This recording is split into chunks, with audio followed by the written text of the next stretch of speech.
Now, you're tuned into RBLR, the home of Tampa Bay's Reveler Sports.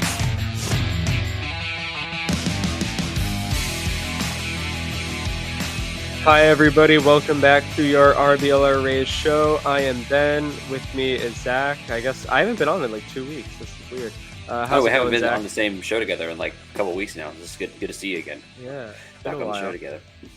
Yeah, and with us we have a special guest today. You know him as @RaysFarmReport on Twitter. We have Jacob Macauley. How's it going, Jacob? Doing great. Thank you for having me on again. It's great to be on. I'm very appreciative for the opportunity. No, we're super happy to have you. And like I was saying before, you're one of the good ones. So we really like your stuff a lot. So yes, thank you. It means a lot for sure. Awesome. I mean, there's really no like big stuff yet. I'm sure we're gonna run into something within the next like week and a half with the trade deadline coming up. But the biggest news is that Mejia could be out anywhere from a month, maybe 2 months, with a sprained MCL, I think it was, in his knee. Yeah. I don't remember exactly when Yanni and Guerra were DFA'd, but that happened kind of recently. I think that was within the last week, possibly. It was in the last week, yeah. Yoni was on Monday, and then Guerra was on like Wednesday, I believe. Yeah. Okay, so that's 2 open 40-man spots that, you know, could be filled relatively soon. So we're looking forward to that. Yeah, no, they're definitely preparing for something. Yeah, it feels good. It's an exciting time of the year for sure. So we're definitely gonna have to hurry up and wait and see how things kind of turn out. So yeah. Getting into I was gonna say it is kind of sad to lose Mejia for a little bit because he was kind of being productive there for the last like week or two. He's like one of the more productive bats in the lineup for like the last couple days, and then he gets hurt, which is unfortunate. But hopefully he recovers quickly. It didn't seem like they were like overly concerned about it. The way Cash talked about it in the press conference was just like, we're just gonna let him rest and rehab it, and he should be fine. So I'm not overly concerned about it, other than the fact that we're gonna miss him for a little bit. Right, and it'll be interesting to see how that injury kind of impacts or maybe shifts the course of their approach to the trade deadline, because maybe they want to do something with catcher now. I felt like everything was pretty much settled there, but now that it's not, like, how much do they trust Pinto? Should be interesting. So yeah, I guess anything from the games I have to say the other thing.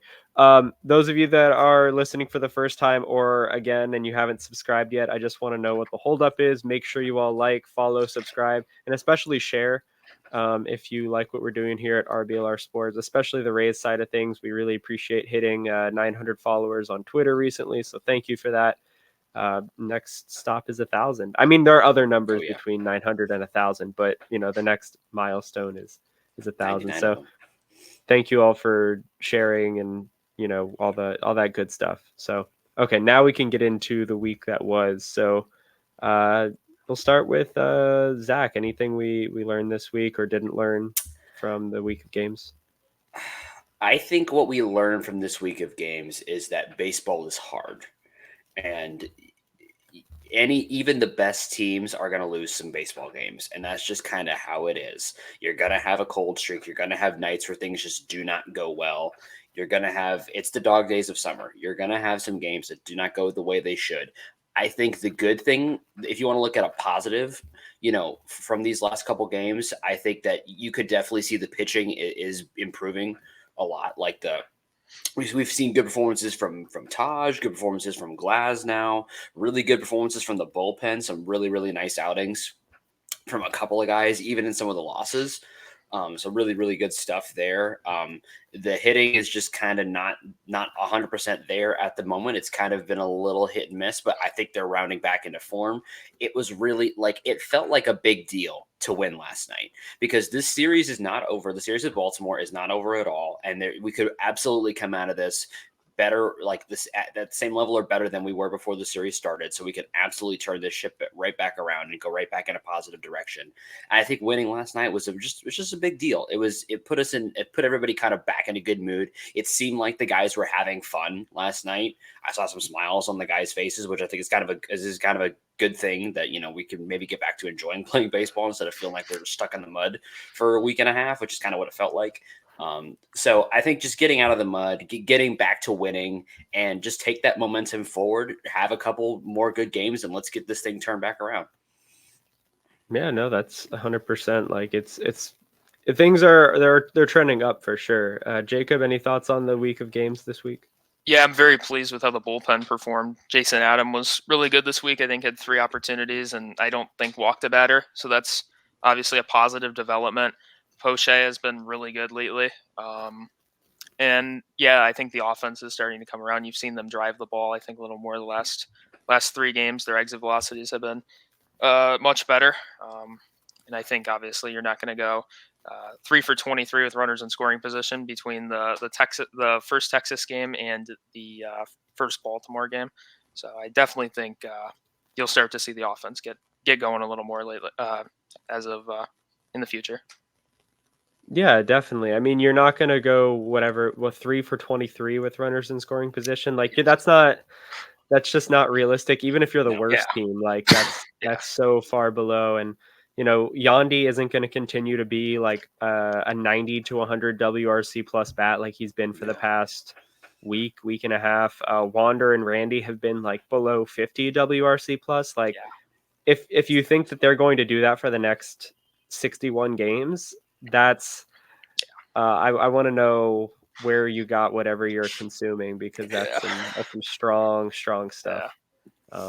Yeah, it's just the guys that we usually count on aren't really dependable right now, and that's going to happen in a long season. So no concerns. We're still pretty intact. We've got our 3 good starters for the postseason. We've got a couple good bullpen arms, and the core is still fully intact and healthy. So no concerns about that. Jose Siri has been a bright spot. I just wanted to mention him. Yeah. I love the way he like celebrates when things are going well. Like he's such an aggressive celebrator. Like Oh yeah, it's awesome. you can tell that he hates losing more than he loves winning. Like he's one of those guys, and I feel the exact same way. I love that. it. It's awesome.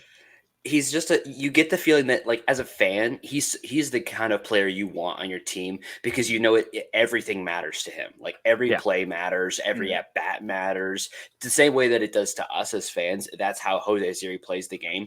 He's just so much fun to watch. And if anybody out there had 100 games in Jose Siri leading the home run leaderboard for the Rays, I would love to meet you, because no one had that as him leading the home run leaderboard for the Rays. And this is a team that's hit a lot of home runs, but Jose Siri has just done it at a very impressive clip. I think he's added so much like value to himself as a player this season. His stock has risen so much.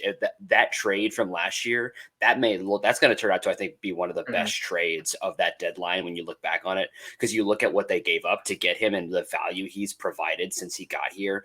I mean, fantastic move by the Rays, and I'm so excited to see where his career trajectory continues to go.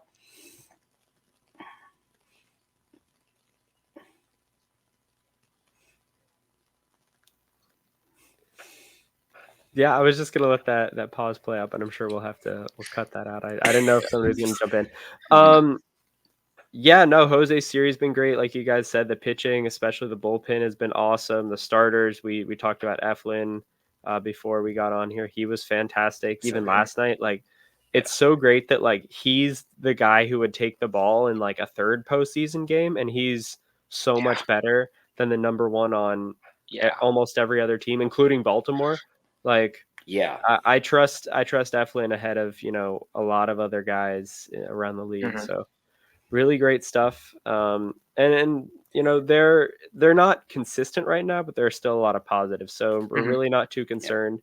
But I think they will still try to bolster the pitching side and maybe add a bat at some point before the trade deadline, because they like to upgrade at the margins and continue to add depth. So I definitely wanted to make sure we covered that today as we kind of go through this trade deadline. So I put out that tweet, I think yesterday. Yeah, it was yesterday, asking people on Twitter for their trade ideas, a realistic target with a realistic offer, and 2 reasons why they'd be a good fit, or why you would acquire them, things like that.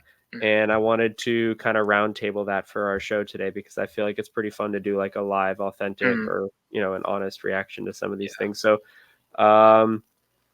We'll start with Jacob. You want to go first? You got Yeah. one you want to talk about? Yeah, my guy right now is Brendan White of the Detroit Tigers. Has 6.5 years of control, I believe, and Wow. tons of minor league options.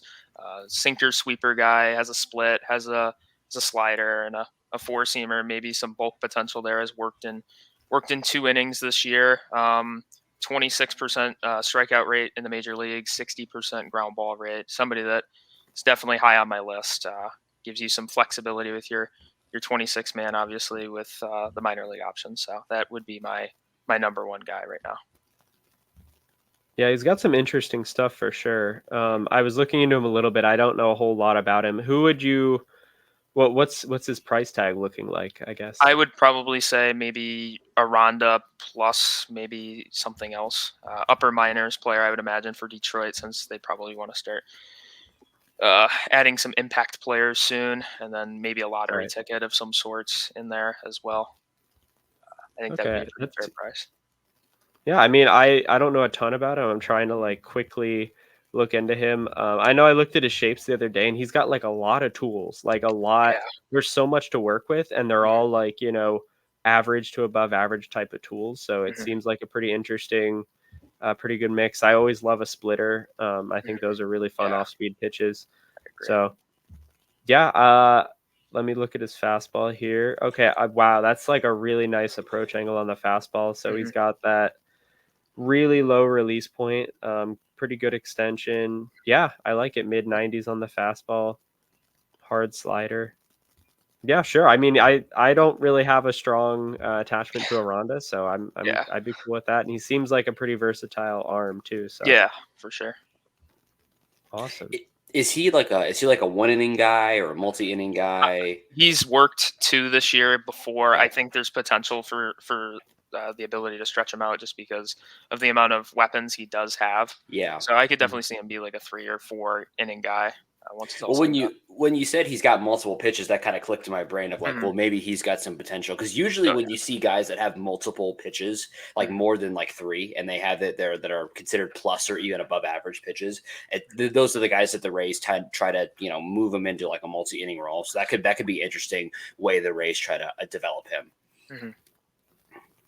Yeah, I mean that fastball is definitely plus. Like that's just because of the delivery alone, but he's also got some good spin rates on it too. So Mhm. yeah, I'm super interested in him. I don't think there's like any wrong answer to a trade acquisition Yeah, at this no. point because we're adding at the margins here for the most Mhm. part, unless we're making a big splash, which I don't think too many of these were big splashes, but yeah, should be interesting to look into. So yeah, I'm definitely gonna keep Brendan White on my radar from now on. Zach, what about you? We'll kind of just go 1, 2, 3, and then maybe we'll snake back around. Yeah, I'll throw one out there from that thread. Eric Perez threw out a trade for with us with the Cubs. The trade would send Bellinger, their catcher Gomes, and Stroman to us for Aranda and Montgomery to the Cubs. This is kind of like I pointed this trade out because I think if there's going to be a blockbuster trade that the Rays do at the deadline, I think this is what it's going to look like. I think if the biggest they could possibly go is like go getting like a higher end starter from somewhere and maybe another bat and some other prospects with it. I don't think there's going to be anything more aggressive than that. I like the idea of the trade. I think we would need to send more than Aranda and Montgomery to get Stroman for sure. But I think the idea is there. I think the Cubs are kind of still in this weird phase of their rebuild where they don't know what they want to be and where they want to go. So I think sending them some guys that I think that are going to be contributors to the major league level at some point very soon, I think would be a positive for them. That are young guys with a lot of control. I think that's something that they might be interested in. I don't know. I'm more interested in Stroman and Gomes than I am in Bellinger. Like not because Bellinger's not good, but just because there's nowhere to put him really on the team. There's nowhere in the outfield to put him really. I guess he could play first base, but we don't really need him at first base either. So I'm not as interested in Bellinger. I'm very interested in Stroman. If I had to pick a guy other than the big one that everybody keeps throwing around, if we had to pick one guy for the Rays to go after, that's like kind of a big name, Stroman would be my guy. I really just like him as there's been a lot of people have pointed out that he has said some really nice things about Bradley earlier in the year when they matched up against one another in a start. So there's been a lot of talk about, well, he would be someone that could help Bradley or be a cheerleader for him and help him develop. I don't know, who knows, but I think I just really love Stroman's stuff. He is a pitcher. He's a pitcher in the sense that he is really interested in the craft of pitching and how to, and from that perspective and beyond just his stuff, he's really interested in the craft of it. It seems like to me, I would love to have him on the team. So, I think that's kind of the biggest type of trade we're going to see out of the Rays this season. I don't think there's going to be anything more blockbustery than that, but I think it's not outside the realm of possibility either, because it would be nice to have some confidence in the middle to back end of our rotation for the rest of the year. Definitely. Like he's probably as dependable as they come in terms of starting pitchers. Like he's not gonna, he'll occasionally throw like a pretty good outing, but he's never gonna get, smacked around too much. He can eat innings. He would definitely be a starter. Like I couldn't really imagine him in a bulk role just because No. the stuff is good, but it's more, he's really good with mixing his pitches and keeping hitters off balance and command. So he's more that type of guy. I also picked that trade. Like I didn't necessarily like Bellinger in it or really Stroman. Like I'm not too high on getting a starter here, but I really like Yan Gomes. Andrea, I'm not even going to try to say her last name, but Scout Girl Report, Andrea on Twitter. We've had her on before. She's great. She also highlighted Yan Gomes as someone that the Rays could be interested in now that Mejia is down. And same with Steve Carney of the St. Pete 9. Depane. Yeah, that's what it is. That's Andre's last name. Anyways, yeah, I like Yan Gomes in that trade not because he's Italian, but because he can hit left-handed pitching a little bit. And he's he's a veteran presence, which is always nice to have at the catching position. I don't think the Rays necessarily need a veteran on the team, but if you're going to get a guy who's playing in really limited playing time, basically catching occasionally because his defense isn't super great. He's mostly just there to hit lefties. You want someone that can bring, a lot of value off the field in the clubhouse, and he's definitely someone who could do that. He's been on a lot of winning teams, very experienced.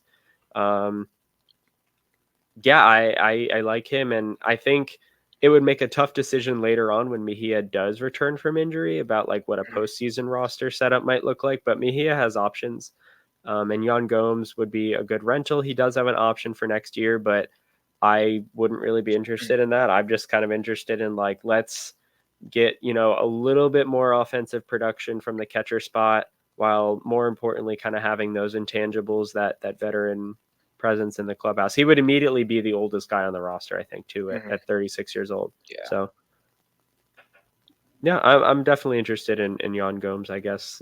That's a long-winded way of putting that. So we'll swing it back over to Jacob. Give us another Rays trade deadline target. Yeah, I really like Mitch Garver as a potential catching candidate if they wanted to go in that direction. Obviously, he's blocked off a bit by Jonah Heim. Has a ton of raw power, pretty strong arm, and could be an interesting target. I don't know. I think shouldn't be too expensive either. I don't know about the control, though. I think maybe it's a rental. I'm not quite sure. But it'd be a 1 year. Yeah, I think that'd be really interesting. Million. Or potentially Sam Hoff if they wanted to go into the more controllable route. I saw that under that tweet quite a bit. Obviously, a similar profile, a lot of swing and miss, but has some power. Not the worst defensive catcher in the world, not great by any means, but could help out if they wanted to go in the catching direction for sure. Yeah, Garver had some really impressive years in Minnesota in like a relatively limited role. He's like looking at his splits, like he's a really solid hitter. Definitely hits lefties, which is something I'd want out of a catcher. I know Bethancourt can kind of do it too, but we don't really have that like true platoon kind of split situation going on at catcher. He holds his own against righties. Big power. I've had him in fantasy all year. He's been a really nice sneaky pickup for $1 in one of my leagues. Like he's awesome. I like Mitch Garver a lot. What would his price tag look like, do you think? I feel like it's cheaper than Hoff, probably. because Maybe he's a a right. reliever. Maybe if you want to cut off the Yeah. bullpen, maybe like a Ryan Thompson who's throwing the ball well in AAA. That could intrigue Texas. I would maybe look to a bullpen if you think you have a surplus there in relievers. I Mhm. think I'd maybe shed a reliever for Garver. I wouldn't imagine it's too expensive though. I Right. think they'd want a Zach, what do you major league think of? contributor, obviously though. Oh yeah, if you're going for a catcher at this point, especially with the minor league options they have, you want someone who can play right away. So Yeah. yeah, Zach, what do you think about Garver as a trade guy, as candidate?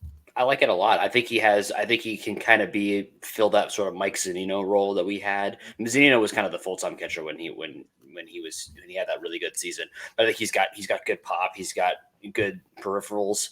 I like it. And again, I love guys that could come in and provide some juice to the lineup without being too expensive to acquire. I think that's a really good trade candidate, honestly.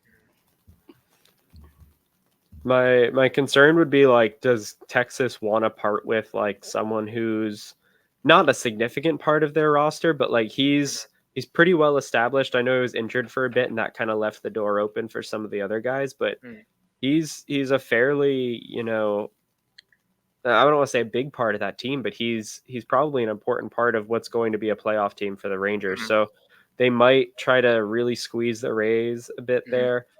Maybe there's a little bit of a bad taste in their mouth after the Nick Solak for Pete Fairbanks thing, and what Basabe is starting to become with the Rays, and how Josh Lowe is still the better Lowe of the two.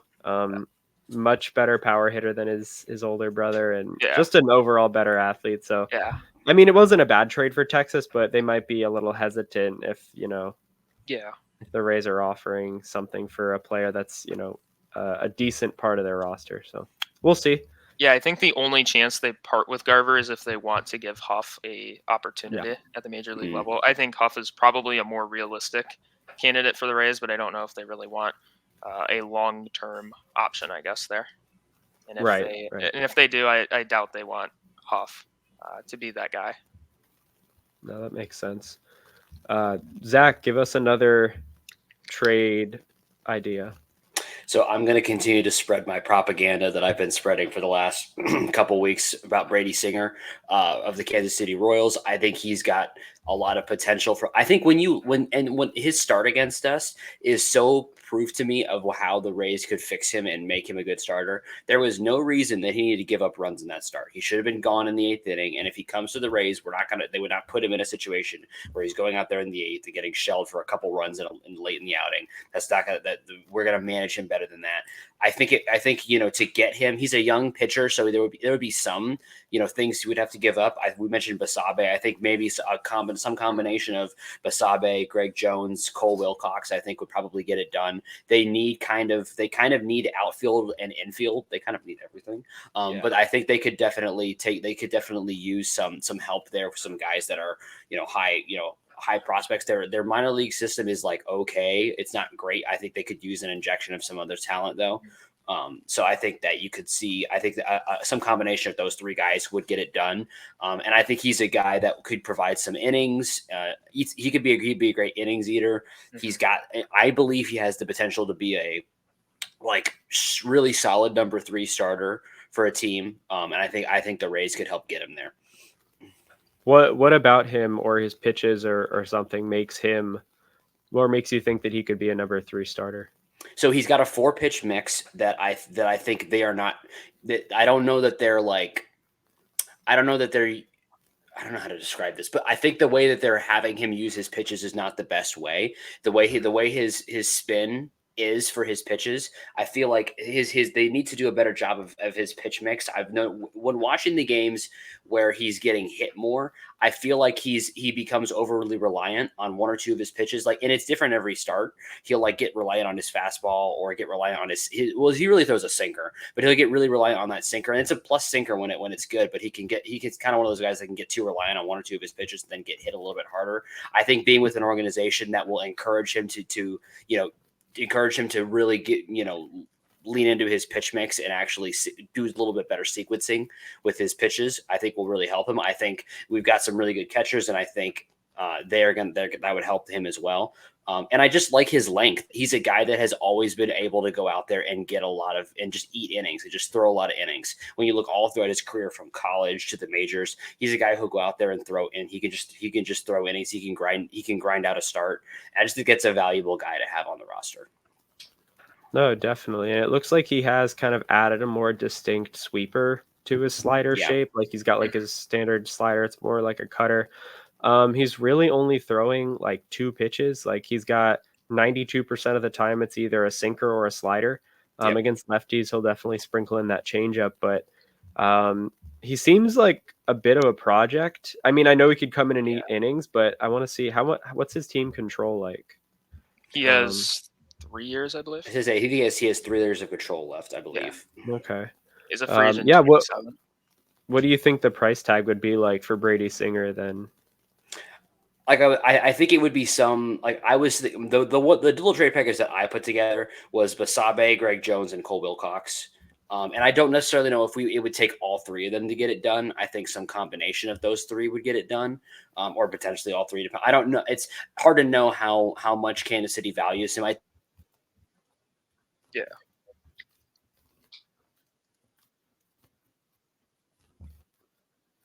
think it would be worth it. Yeah, I feel like he's not in an optimal situation. No. I like the idea of the sweeper, but like you should throw it more than 17 times this year. Like, how are you going to develop 15 times? How are you going to develop? I mean, I know it's, Jason Adam was struggling with his sweeper and locating it earlier, but like you got to keep throwing it. You got to throw it. And that's kind of what I feel like the problem is in Kansas City is they're not really letting him throw his pitches. They're saying throw these 2 pitches that you're pretty good with. Just throw those pitches, and they're not letting him actually develop as a starter because I feel like when they drafted him, they drafted him out of college. He had just had a great career at Florida. He was I think he was a senior when they drafted him. So they were like, let's just get this guy up to the majors and get him on the mound and let him start throwing innings for us. He had a pretty solid year last year. He was in the mid 3s for his ERA last year. Had a pretty good year. And then this year they kind of just continue to throw him out there, and I don't really feel like they're letting him develop. They're just kind of saying go out there and get results. They're not really saying go out there and continue to develop as a pitcher. He's still very young, and he's still just very young in his development. And I don't feel like they really let him develop very well. So I think going somewhere where he could get some time to develop, even if it's at the major league level, basically being able to go out there and say, hey, if you give up 3 or 4 runs today, it's okay. We need you to work on this pitch so you can continue to develop and be the guy who's going to only give up 1 or 2 runs the next time. And I don't think he's really getting that from Kansas City right now. So I think that's why I kind of think the Rays would be a good fit for him. Yeah, it seems like maybe they could give him an opportunity. Definitely needs to throw that sweeper. Just Brady Singer, if you're listening, throw your sweeper. Everybody else who's listening, throw us some money online at shop.rblrsports.com where you can purchase some team-inspired merchandise from the Rays to the Bucks to the Lightning to the Rowdies. You can get 10% off anything and everything you order with promo code FLAPPY. That's FLAPPY. Make sure maybe if you pay for super mega fast express shipping on a Rowdy shirt, you could get it in time for the Rowdies watch party tonight over at the Bari Brewing Company house, something down in Ybor. I'm going to be there. I'm going to the Rays game today, but I'll stop by on my way home. And yeah, it should be fun. But anyways, buy a shirt, shop.rblrsports.com, promo code FLAPPY, FLAPPY. Throw us money, Brady Singer. You could throw us money or just throw your sweeper. Either one is fine with me. Or both. Or both, correct. Okay. So I've trade thing I wanted to highlight here. I've been on this guy for a little bit, but I'm really glad that somebody brought it up because I didn't want to bring it up on my own. But Darby Robinson, friend of the show, and just in general, he's a cool, smart guy. You should definitely check him out on Twitter or something. I don't know what else he's on. Anyways, he suggested Jeremiah Estrada from the Cubs, who I really like, for Greg Jones and Jonathan Aranda.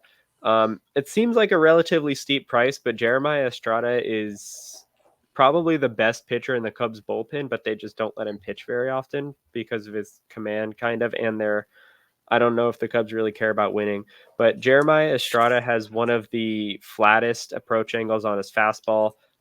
Relatively low release height, under 6 foot, but he's got some insane vertical movement, pretty good spin. He's basically a shorter right-handed version of Colin Poche.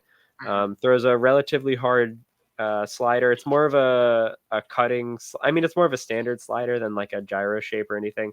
So it's a little tricky to pair that with the fastball, but he really could throw like 70 to 80% fastballs and just be awesome. Like there's really nothing I would change about him. He's a really good pitcher, and yeah, I just like Estrada a lot. So pretty affordable for the most part, all things considered, because I don't really see Aranda in the future plans, and I'm a little hesitant to part with Greg Jones.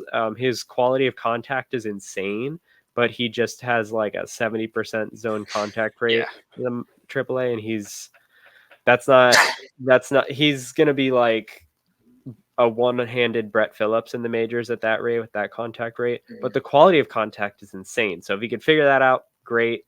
Doesn't really look like he's figuring out the contact stuff. So Jeremiah Estrada, I believe 5 years of team control, I want to say. So the price would be a little steep.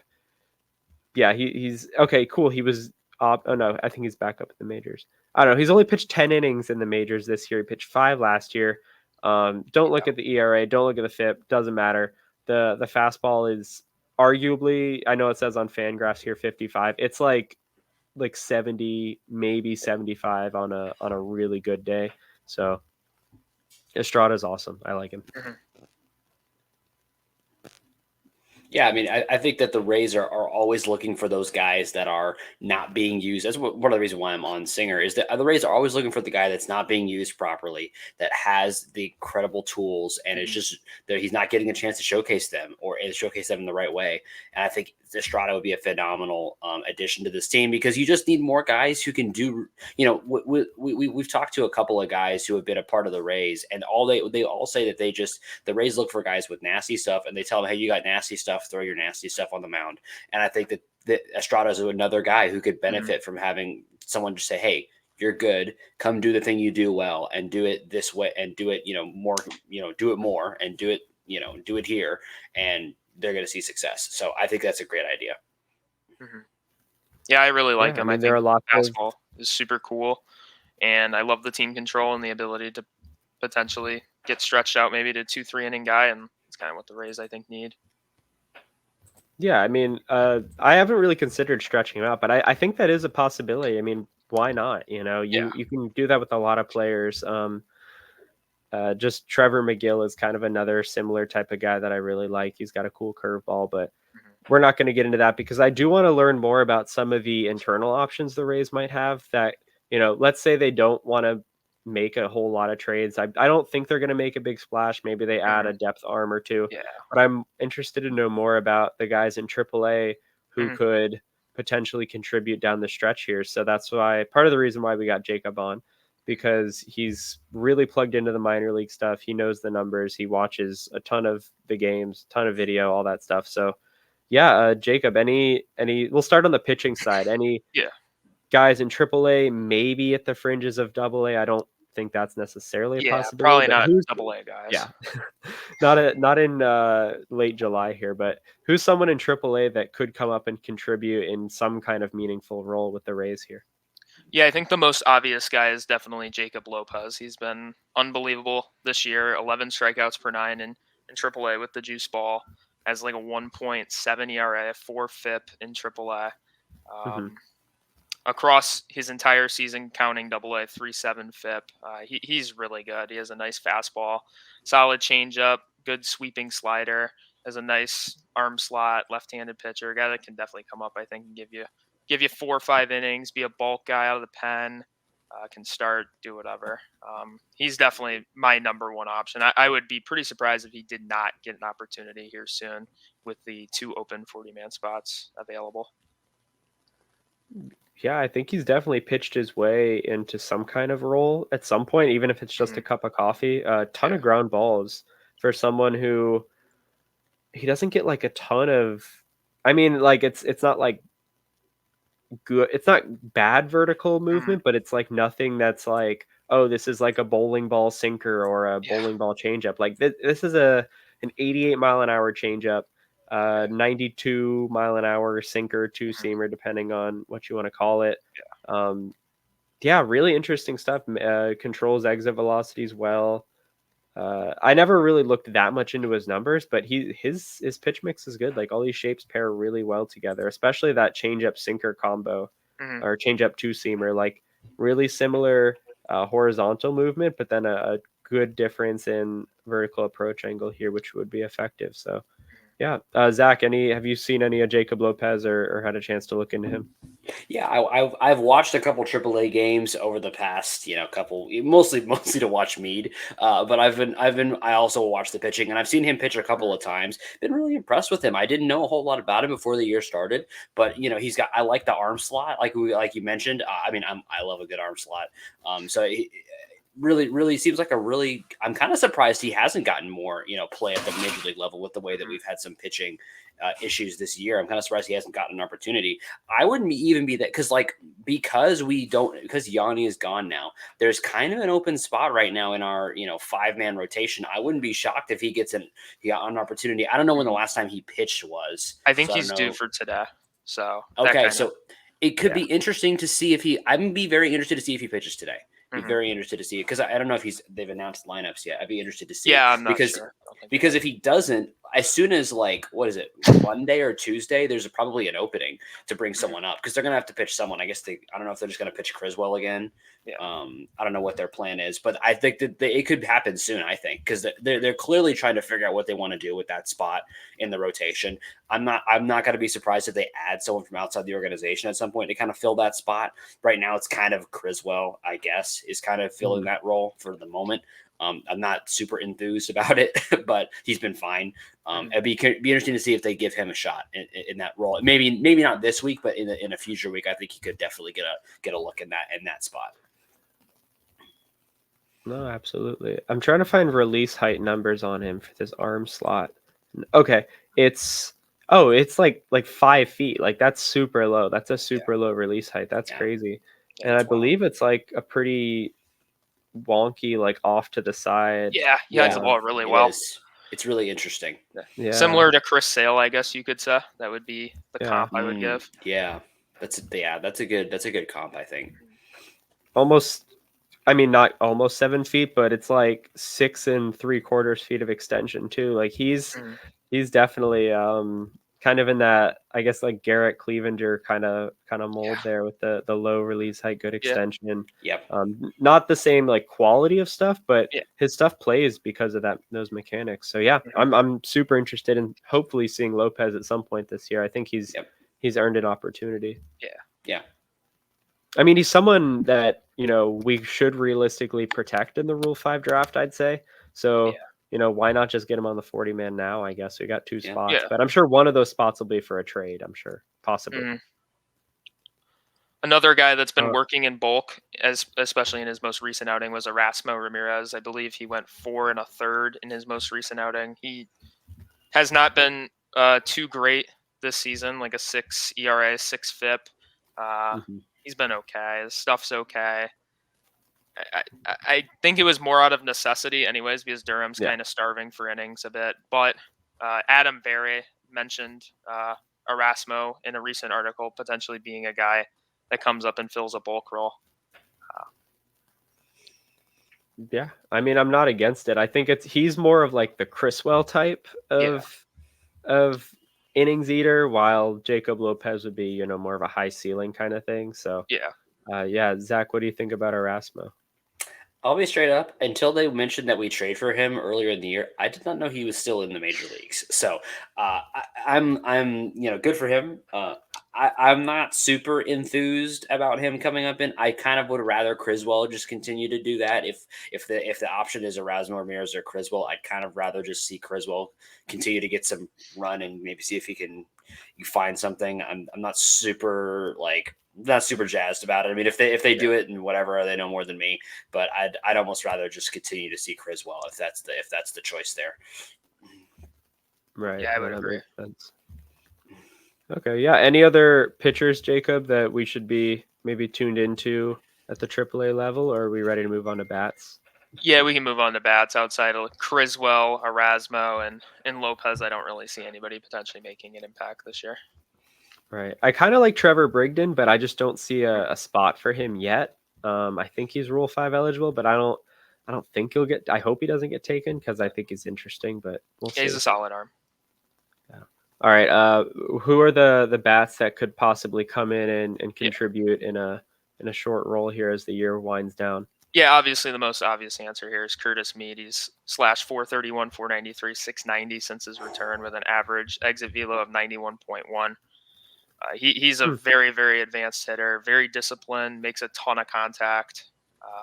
And I really don't think the glove is that bad. It's more about, they need to develop his arm a lot. He's, his throwing arm's not very good, but he's definitely making strides there. He's definitely got better from last year. But he's definitely somebody I think that could come up instantly and give you 2 weeks of really good baseball, I would say, if you really need it. I could see a Phantom IL stint for him, probably. Maybe if they want to give him a look and tell Harold to take a 10-day vacation or something. Yeah, it could be a September guy. We'll see. I'm very, very, very happy with how he's performed, though. His at-bats are very quality. Yeah, Zach, what do you like about Curtis Mead? Everything. I like maybe I guess his arm could use some work, but I like everything about he is. I think he's going to be a doubles machine. We talked about this a while ago. I think he's going to be a doubles machine at the major league level. I think this is my super hot take. He's going to lead the league in doubles at some point in his career. There's going to be a season where he's going to lead the league in doubles. That's my hot take. He's super fun to watch. I would be 100% like, hey Luke, you've been great this season. Go take 2 weeks, go to the Bahamas for a couple weeks, take the family, just go chill out, and then we'll let Mead come and play so we can watch him hit doubles.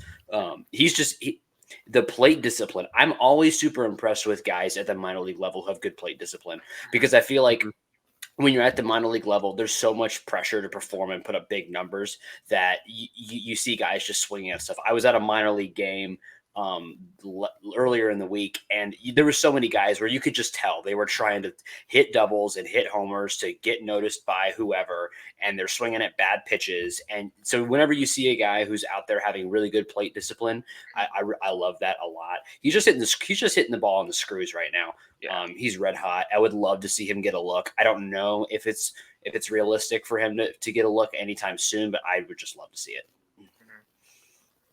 Yeah, I would love that as well. He's he's walking more than he's striking out since he came back. Quality of contact and just his WOBA in general way above league average. Not a ton of barrels. Is he just hitting he's kind of hitting just line a good amount of ground balls. Yeah, ground balls, line drives. Way more line drives than I expected, actually. Yeah. That's pretty cool. Ground ball rate's fine, actually. Yeah. He's a line drive doubles machine. Yeah. Standard deviation, his launch angle looks great lately.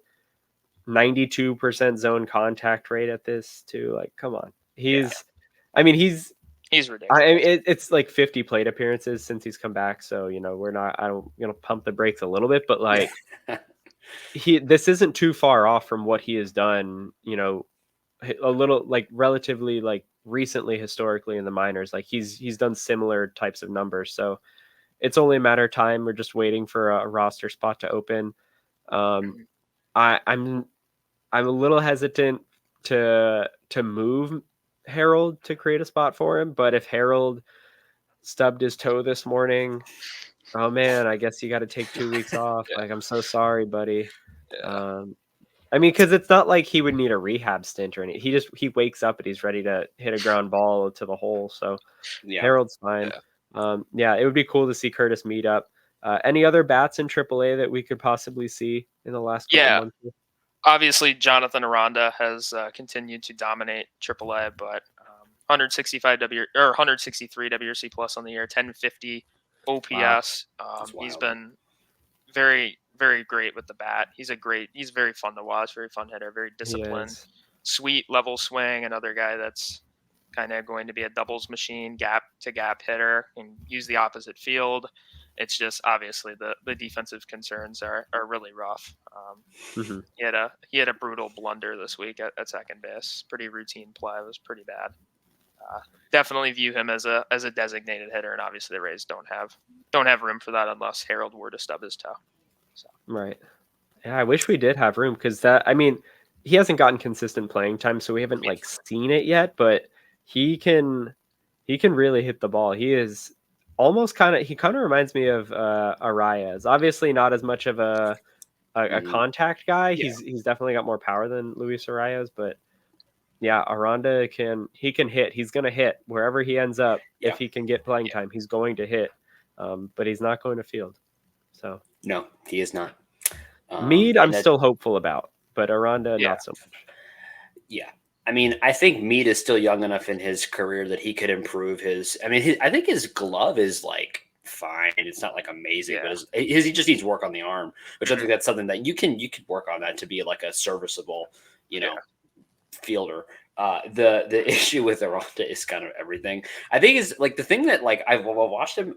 His footwork is just not very good on a couple of like his plays. I think that's kind of something that is concerning to me because that's kind of a pretty basic thing. Like, I mean, not to oversimplify it or to downplay major league players, but like footwork, I feel like is something you should be able to do that and be able to get that down. And I just kind of been like, because I've watched when you watch guys play that have really good defensive ability, you notice it in the below the waist, the way they're positioning their legs and the way they're getting in position for things. Walls is amazing at that. Brandon Lowe does a good job with that at second base too. He doesn't always have the range of guys like Walls or Wander, obviously, but he puts himself in good positions a lot of the time. Aranda just does not do that. And it's just kind of, and it's, again, I've said this before, but you can't have Harold and Aranda on the same team at the same time because you just don't. I just would have to turn the game off every time the ball goes in their direction. But I'd really love to see him up at the major league level. I also want to point out, just in case Harold Ramirez is listening, we really don't want you to stub your toe and like get hurt. We just really want to see these other guys play. Just want to point that out. Harold has actually been a really solid contributor all throughout the year. It just goes to show like how well this team is constructed. You have these guys that in any other organization they would be on the plane to the major leagues today, and we can't find room for them because we have guys that are performing well at the major league level at almost every position. It's a great problem to have that we have these guys that are hitting it on the screws and we can't find a spot for them at the major league level. It's a very good problem to have. Right. Definitely is. Kind of shifting gears here to as we talk about some injury things. How are the rehabbing Rays doing down in the Complex League or AAA or a combination of both? I think Fleming is slated to throw either today or tomorrow, so that should be cool. Yes. But how are Kittredge and the Mississippi Sandman, Colby White, doing? Yeah, Andrew Kittredge has been good. He's sitting 92-93, so hoping to obviously build the velocity back up. The control has looked really good. The stuff has looked solid. It looks basically the same as his major league stuff from 21 and 22. But he's been really, really strong. FCL dominated. AAA has dominated. Colby White's been incredible as of late. Obviously, he's struggled to start a little bit finding the zone, but as of late, he's been really good. And then another one is Ian Seymour threw 3 innings yesterday, I believe, 4 strikeouts. He's obviously someone I'm very, very excited about. Definitely could come up fairly soon, probably like next year. Could be a guy. Really, really fun arm. Yeah, he's kind of similar to Jacob Lopez, I believe, like mechanically. Like they're more funky than stuff oriented, but no, he's a super. I think he's left-handed too, right? Yeah, yes, he is left-handed. Yeah, so no, he's going to be a good option possibly in the future. I think the radar gun in AAA might be off because Armstrong was also building up, but he was like 91, 92, 93. But I think he touched like Armstrong in one of the games recently. He was like 96 or 97. Yeah. So I'm not concerned about the velo. Same thing. Oh yeah, Glasnow was like 93, 94, like 95. Yeah. He was I watched one of his starts. He was literally like he would throw a pitch and he would look over his shoulder at the ray gun like, and his look on his face was like, no, that's not what I threw. So I'm pretty sure that radar gun is off. Okay. Yeah, and some of the sliders were coming up as cutters for Kittredge too. It was kind of weird. So I think you are correct. And eye test of Kittredge. I watched he pitched a few days ago. I watched his inning. Like, he looks dominant. He looks like in complete control, especially at the AAA level. He looks like he's in complete control. And the way that Kittredge pitches, I love his like motion and the way he pitches. He always looks so relaxed the whole time that he's pitching. I love watching him pitch. I'm excited to see him back in the major league level. Yeah. Yeah, it'll be nice to have him because he'll slot in, not necessarily like, the back end right away, but he'll slot into that like medium leverage role, and then everybody below him like takes a step down. So it's just a lot less pressure on everybody else. Just another guy who can cover quality innings, mid to late in the game in a close game. I like Fauché. I want to see him continue to develop, but I don't want him pitching in a tight game necessarily right now. And I would prefer Kittredge, assuming Kittredge gets back to like close to his old self. He's someone that can kind of sustain the overperformance that he showed a bit in 2021. It's like similar to Yanni. I mean, I know Yanni's might not be around anymore, but that high velo, but somehow is able to get really, really steep with the approach angle. It's helped guys like Bryce Elder, Clay Holmes, just those types of guys who are like sinker ball pitchers, but it's also kind of like a two-seamer movement where they can overperform their ERA.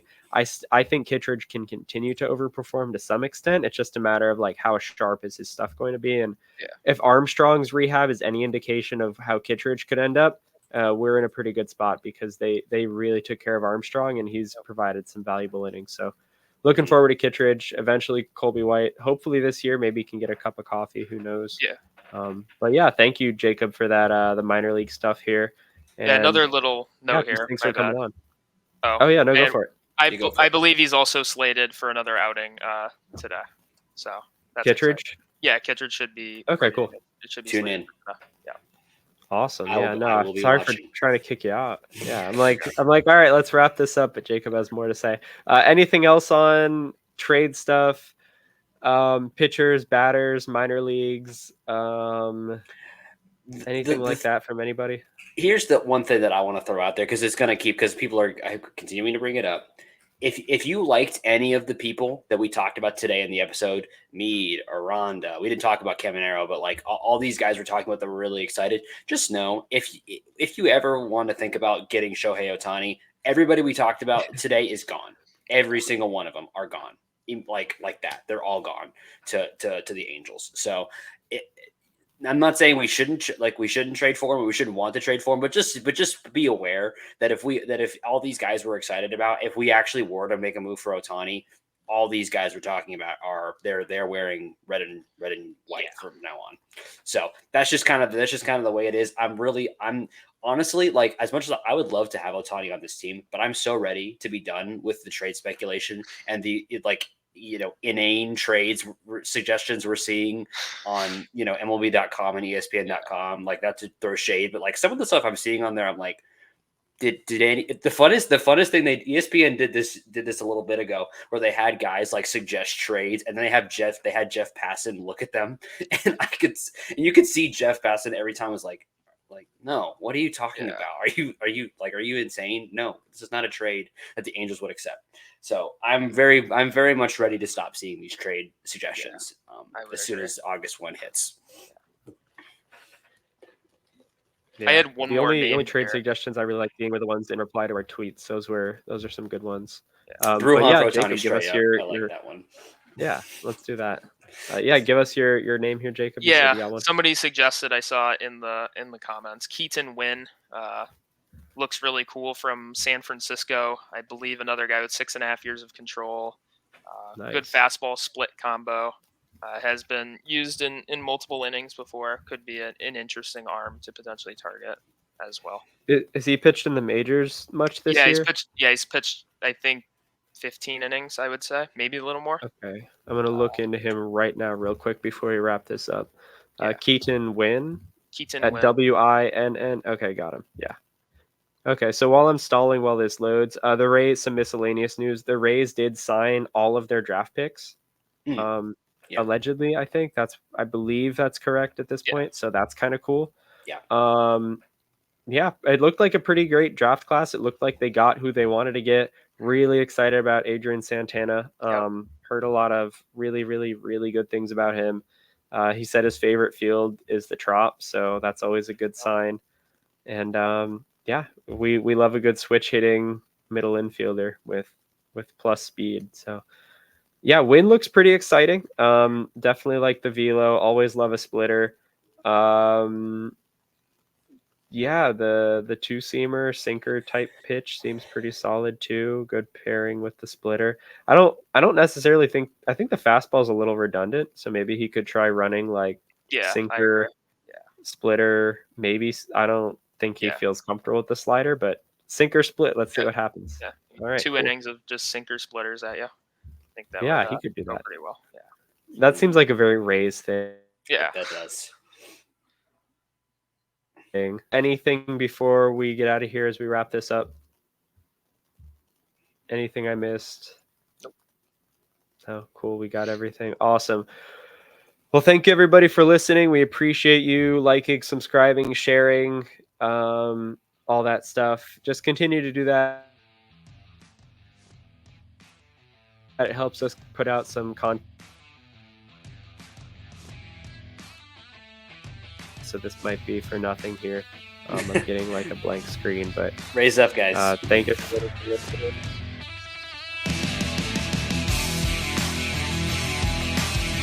Thank you for tuning into this presentation by RBLR Sports. On your way out of the stadium, please remember to like and subscribe.